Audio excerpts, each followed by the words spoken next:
Hi ನಮಸ್ಕಾರ ಸ್ನೇಹಿತರೆ, ನನ್ನ ಮತ್ತೊಂದು ಹೊಸ ವಿಡಿಯೋಗೆಲ್ಲರಿಗೂ ಸ್ವಾಗತ. ಇವತ್ತಿನ ಈ ವಿಡಿಯೋದಲ್ಲಿ ನಾನು ನಿಮಗೆ ಬೈಕ್ ಟ್ಯಾಕ್ಸಿ ಅಪ್ಡೇಟ್ ಬಗ್ಗೆ ತಿಳಿಸ್ಕೊಡಕ್ಕೆ ಬಂದಿದ್ದೀನಿ. ಆಲ್ರೆಡಿ ನಿಮಗೆಲ್ಲ ಗೊತ್ತಿದೆ, ಸೆಪ್ಟೆಂಬರ್ 27ನೇ ತಾರೀಕು ಒಂದು ದೊಡ್ಡ ದಿನನೇ ಬೈಕ್ ಟ್ಯಾಕ್ಸಿಗೆ ಅಂತ. ಏನಕ್ಕೆ ಅಂತ ಹೇಳ್ಬಿಟ್ಟು ಅವತ್ತು ಬೈಕ್ ಟ್ಯಾಕ್ಸಿ ಬರುತ್ತಾ ಇಲ್ವೋ ಅನ್ನೋದು ಒಂದು ನಿಮಗೆ ಅವತ್ತೇ ಗೊತ್ತಾಗೋಗ್ಬೋದು. ಏನಕ್ಕೆ ಅಂತಂದರೆ ಒಂದು ಮೇಜರ್ ದಿನನೇ ಆಗಿದೆ ಸೆಪ್ಟೆಂಬರ್ 27ನೇ ತಾರೀಕು. ಮೇಜರ್ ದಿನ ಏನಕ್ಕೆ ಅಂತಂದರೆ ಸೆಪ್ಟೆಂಬರ್ 27ನೇ ತಾರೀಕು ಕೋರ್ಟಲ್ಲಿ ಬಿಗ್ ಅಪ್ಡೇಟೇ ಬರ್ಬೋದು. ಇನ್ನೊಂದೇನು ಅಂತಂದರೆ ಇವಾಗ ಸೆಪ್ಟೆಂಬರ್ 22ನೇ ತಾರೀಕು ಒಳಗಡೆ ನಿಮಗೆ ಒಂದು ಲಾಸ್ಟ್ ಟ್ರಯಲಲ್ಲಿ ಏನಾಗಿದೆ ಅಂತ ಅಪ್ಡೇಟ್ನ ನಿಮಗೆ ತಿಳಿಸ್ಕೊಟ್ಟಿದೆ. ಆ ಅಪ್ಡೇಟಲ್ಲಿ ಏನು ಹೇಳಿದೆ ಅಂತಂದರೆ ನಿಮಗೆ ಕೋರ್ಟು ಸರ್ಕಾರಕ್ಕೆ ಒಂದು ಆದೇಶ ನೀಡಿದೆ ಅಂತ, ಅಂದರೆ ಹೈಕೋರ್ಟು ಸರ್ಕಾರಕ್ಕೆ ಒಂದು ಆದೇಶ ನೀಡಿದೆ.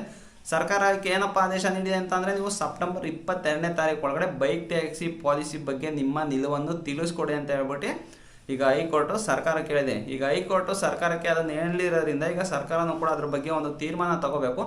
ಈಗ ಇಷ್ಟು ದಿವಸ ಸರ್ಕಾರದ ಕಡೆಯಿಂದ ಏನು ಅಪ್ಡೇಟ್ ಬಂದಿರಲಿಲ್ಲ, ನಿಮಗೂ ಕೂಡ ಗೊತ್ತು. ಬಟ್ ಇವಾಗ ಸರ್ಕಾರದ ಕಡೆಯಿಂದ ಇವಾಗ ಒಂದು ಅಪ್ಡೇಟ್ ಸಿಗ್ತಾ ಇದೆ. ಏನು ಅಂತ ಅಂದರೆ ಇವಾಗ ಸರ್ಕಾರನೂ ಕೂಡ ಒಂದು ಹೈ ಲೆವೆಲ್ ಕಮಿಟಿನ ಇವಾಗ ರಚನೆ ಮಾಡಿದೆ. ಈಗ ಹೈ ಲೆವೆಲ್ನ ಕಮಿಟಿನ ರಚನೆ ಮಾಡಿದೆ. ಹೈ ಲೆವೆಲ್ ಕಮಿಟಿನ ರಚನೆ ಮಾಡಿಬಿಟ್ಟು ಅವ್ರು ಹೇಳ್ತಾರೆ, ಈಗ ಹೈ ಲೆವೆಲ್ ಕಮಿಟಿ ಏನಿರುತ್ತೋ ಅವರು ಹೇಳ್ತಾರೆ ಇವಾಗ ಸರ್ಕಾರಕ್ಕೆ ಒಂದು ಏನು ಸಾಧ್ಯತೆ ಬದತೆ ಈ ಥರ ಹಿಂಗೆ ಬರ್ಬೋದು, ಬರದಲ್ಲೇ ಇರ್ಬೋದು, ಜೊತೆಯಲ್ಲಿ ಏನೇನು ಸಾಧ್ಯತೆ ಆಗುತ್ತೆ, ಏನೇನು ಸಾಧ್ಯತೆ ಆಗೋದಿಲ್ಲ ಅಂತ ಹೇಳ್ಬಿಟ್ಟು ಒಂದು ಸರ್ಕಾರಕ್ಕೆ ಒಂದು ತಿಳಿಸ್ಕೊಡ್ಬೇಕಾಗತ್ತೆ. ಸೊ ಅದರಿಂದಾಗಿ ಈಗ ಸರ್ಕಾರ ಏನು ಮಾಡಿದೆ ಅಂತಂದರೆ ಯಾವುದೋ ಚಿಕ್ಕ ಪುಟ್ಟ ಕಮಿಟಿನ ಇಲ್ಲಿ ರಚನೆ ಮಾಡಿಲ್ಲ, ಒಂದು ಹೈ ಲೆವೆಲ್ ಕಮಿಟಿನ ಇವಾಗ ಸರ್ಕಾರನೂ ಕೂಡ ಇವಾಗ ರಚನೆ ಮಾಡಿದೆ.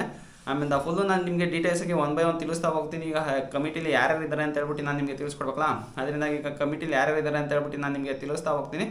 ಬನ್ನಿ ಇವಾಗ ಮೊದಲನೇದಾಗಿ ಇವಾಗ ಕಮಿಟಿಲಿ ಯಾರ್ಯಾರು ಇದ್ದಾರೆ ಅಂತ ಹೇಳ್ಬಿಟ್ಟು ನಾನು ನಿಮಗೆ ತಿಳಿಸ್ತಾ ಹೋಗ್ತೀನಿ. ಮೊದಲನೇದಾಗಿ ನೋಡಿ ಇವಾಗ ಯಾರಿದ್ದಾರೆ ಅಂತ ಅಂದರೆ directory of urban and land transport commissioner ಇದ್ದಾರೆ. ಅದಾದಮೇಲೆ ಲೇಬರ್ ಡಿಪಾರ್ಟ್ಮೆಂಟ್ ಕಮಿಷನರ್ ಇದ್ದಾರೆ. ಆಮೇಲೆ transport and road safety commissioner, the Bengaluru metropolitan transport corporation managing director, the joint commissioner of police in charge of traffic and law and order in Bengaluru, ಆಮೇಲೆ the senior representative of the Bengaluru metro railway corporation limited and the greater Bengaluru authority ಇದ್ದಾರೆ. ಅದಾದಮೇಲೆ and the senior officer of the Karnataka state pollution control board, the additional transport commissioner and the secretary state transport authority Bengaluru.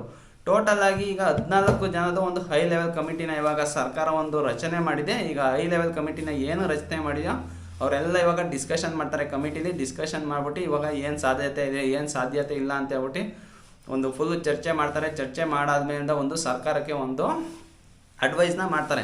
ಈ ಥರ ಹಿಂಗೆ ಮಾಡ್ಬೋದು, ಈ ಥರ ಹಿಂಗೆ ಆಗಲ್ಲ ಅಂತ ಹೇಳ್ಬಿಟ್ಟು ಒಂದು ಅಡ್ವೈಸ್ನ ಮಾಡ್ತಾರೆ. ಅದರಿಂದಾಗಿ ಇವಾಗ ಏನು ಮಾಡಿದಾರೋ ಈಗ 14 ಜನದ ಕಮಿಟಿ, ಸೊ ಇದ್ರ ಮೇಲೆ ನಿಂತಿರುತ್ತೆ ಇವಾಗ ಸರ್ಕಾರದ ಆದೇಶ ಏನು ಬರುತ್ತೋ, ಸರ್ಕಾರದ ನಿಲುವು ತಿಳಿಸ್ಬೇಕಲ್ಲ.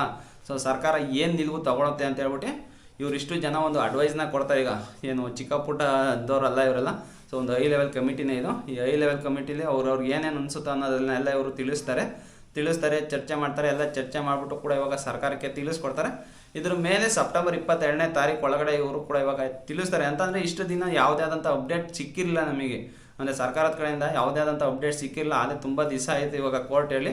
ಬಟ್ ನಾವು ಏನೋ ತಲೆನೇ ಕೆಡಿಸ್ಕೊಂಡಿಲ್ಲ ಇವರು ಅಂತ ಹೇಳ್ತೇವೆ. ಬಟ್ ಇವಾಗ ರೀಸೆಂಟಾಗಿ ಒಂದು ಹೈ ಲೆವೆಲ್ ಕಮಿಟಿನೂ ಕೂಡ ಇವಾಗ ಸರ್ಕಾರ ರಚನೆ ಮಾಡಿದೆ. ಹೈ ಲೆವೆಲ್ ಕಮಿಟಿನ ಸರ್ಕಾರ ರಚನೆ ಮಾಡಿರೋದ್ರಿಂದ ಸೊ 22ನೇ ತಾರೀಕು ಒಂದು ಬ್ರೇಕಿಂಗ್ ನ್ಯೂಸ್ ಅಂತಲೇ ಹೇಳ್ಬೋದು, ಬರುತ್ತೋ ಬರೋದು ಅಂತ ಹೇಳ್ಬಿಟ್ಟು ಒಂದು ಬಿಗ್ ಡೇ ಆಗಿದೆ ಬೈಕ್ ಟ್ಯಾಕ್ಸಿಗೆ ಅಂತ ಅವತ್ತು.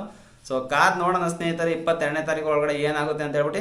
ಅಷ್ಟರೊಳಗಡೆ ಇವರು ಕೂಡ ಏನು ಸಜೆಷನ್ ಮಾಡ್ತಾರೆ ಅನ್ನೋದೇನೋ ತಿಳಿಸ್ಕೊಡ್ತಾರೆ ಆಚೆಗೆ ಅಂತ ಅಂದರೆ, ಸೊ ಅದನ್ನು ಕೂಡ ನಾನು ನಿಮಗೆ ತಿಳಿಸ್ಕೊಡೋಂಥ ಪ್ರಯತ್ನ ಮಾಡ್ತೀನಿ. ಇವತ್ತಿನ ಅಪ್ಡೇಟ್ ಅಂತೂ ಇಷ್ಟ ಆಗಿರುತ್ತೆ ಸ್ನೇಹಿತರೆ. ಇವಾಗ ಸರ್ಕಾರದ ಕಡೆಯಿಂದ ಒಂದು ಹೈ ಲೆವೆಲ್ ಕಮಿಟಿನ ರಚನೆ ಮಾಡಿದರೆ ಹೈ ಲೆವೆಲ್ ಕಮಿಟಿ ಏನು ಹೇಳುತ್ತೋ ಅನ್ನೋದ್ರ ಮೇಲೆ ಅಂದರೆ ಒಂದು ಅಡ್ವೈಸ್ ಕೊಡ್ತಾರೆ ಸರ್ಕಾರಕ್ಕೆ. ಅಂದರೆ ಏನು ಸಾಧ್ಯತೆ ಇದೆ, ಬಾಧ್ಯತೆ ಇದೆ ಅಂತ ಹೇಳ್ಬಿಟ್ಟು ತಿಳಿಸ್ಕೊಡುತ್ತೆ. ಅದ್ರ ಮೇಲೆ ಇವಾಗ ಸರ್ಕಾರನೂ ಕೂಡ ಒಂದು ನಿಲುವನ್ನು ತೊಗೊಂಡು ಹೈಕೋರ್ಟ್ಗೆ ಅವರು ಕೂಡ ಇವಾಗ ತಿಳಿಸ್ಕೊಡ್ತಾರೆ. ಸೊ ಇವತ್ತಿನ ಅಪ್ಡೇಟ್ ಅಂತೂ ಇಷ್ಟ ಆಗಿರುತ್ತೆ ಸ್ನೇಹಿತರೆ. ಈ ಅಪ್ಡೇಟ್ ಏನಾದ್ರು ಇಷ್ಟ ಆಗಿರೋ ಒಂದು ಲೈಕ್ ಮಾಡಿ, ಇನ್ನೇನಾದ್ರು ಚಾನಲ್ ಸಬ್ಸ್ಕ್ರೈಬ್ ಮಾಡಿಲ್ಲ ಅಂತಂದರೆ ದಯವಿಟ್ಟು ಚಾನಲ್ ಸಬ್ಸ್ಕ್ರೈಬ್ ಮಾಡಿ ಅಂತ ಹೇಳ್ತಾ ನನ್ನ ಇವತ್ತಿನ ವಿಡಿಯೋ ಮುಗಿಸ್ತೀನಿ. Bye guys.